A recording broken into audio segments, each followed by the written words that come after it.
During the Civil War, medical aid was not an easy task. Soldiers had all sorts of infectious diseases, and doctors and nurses were hard to find. Wives of soldiers, or sometimes even other soldiers, had to serve as medical aid. More soldiers died from diseases than being killed while fighting. Twice as many men died from disease than from gunshot wounds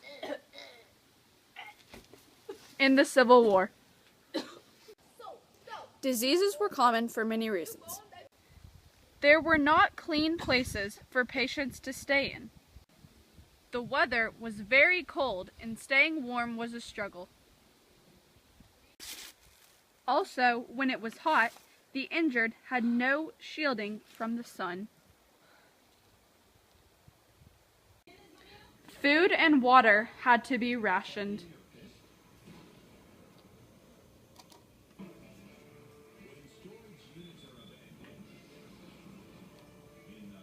There's your dinner.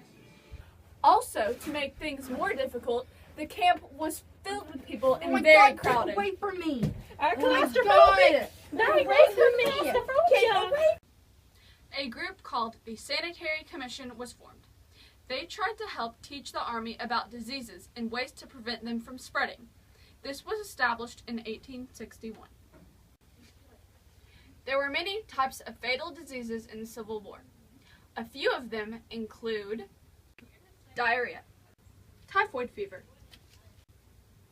malaria, meningitis, yellow fever, smallpox, typhus, and measles. Well, what are these diseases, you may ask? How can they be so fatal? Don't worry, I'm here to tell you. Diarrhea is caused by viruses, parasites, and bacteria. These develop in the intestinal tract of people. They leave the body and can get into food and water and become consumed by other people. If this survives on in the colon, then the condition can become worse. This can lead to dehydration, fatigue, and rehabilitation. It can also be caused by food poisoning. Hurry, hurry! Oh! Typhoid fever. This is a condition where salmonella enters the bloodstream.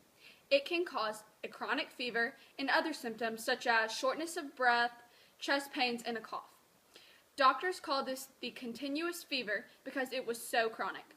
It was hard to diagnose during early stages, but could later be diagnosed by a rash.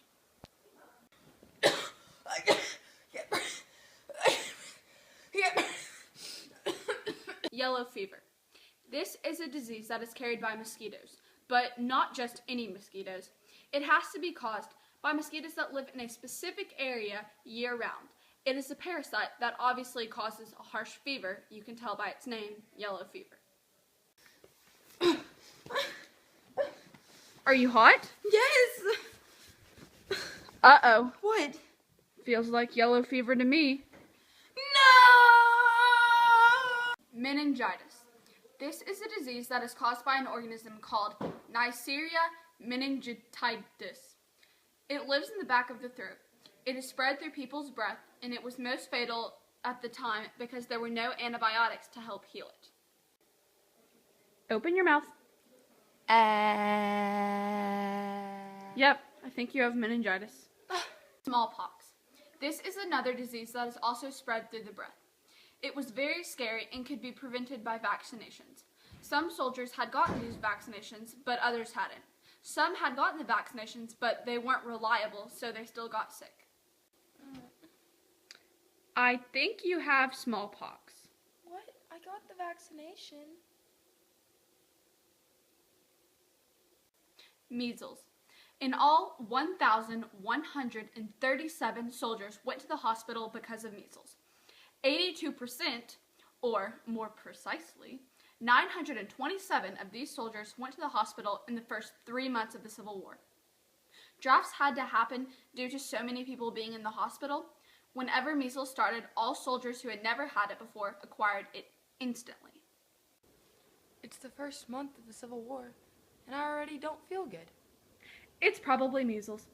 Ah. Wound infections. Infections almost always occurred in wounds. They had pus and became red and swollen. Sometimes an infection called gangrene was caused. Tissue dyed and became black. It could be caused by a doctor's hand or sponges used to clean wounds. All right, good sir. Now what is the matter with you today? My hand looks funny.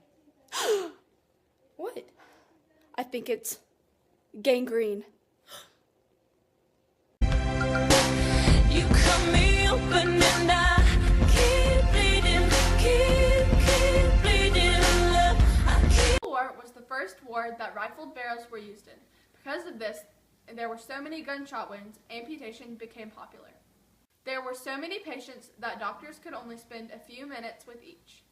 Since so many amputations were being performed, a doctor could perform an amputation in about 10 minutes.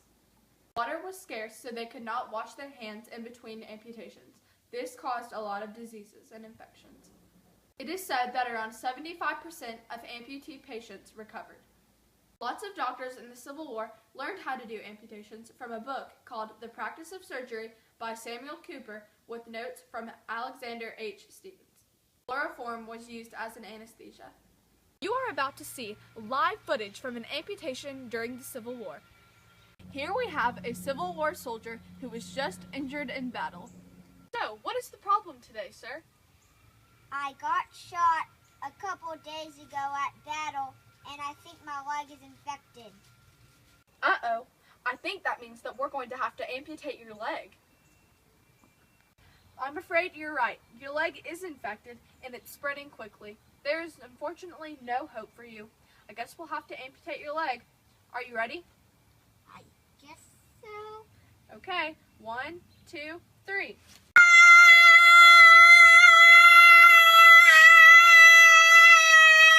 Thank you, doctor. I feel a lot better now that my leg is amputated. Anytime. I'm glad that I could help you feel better. Okay. Do you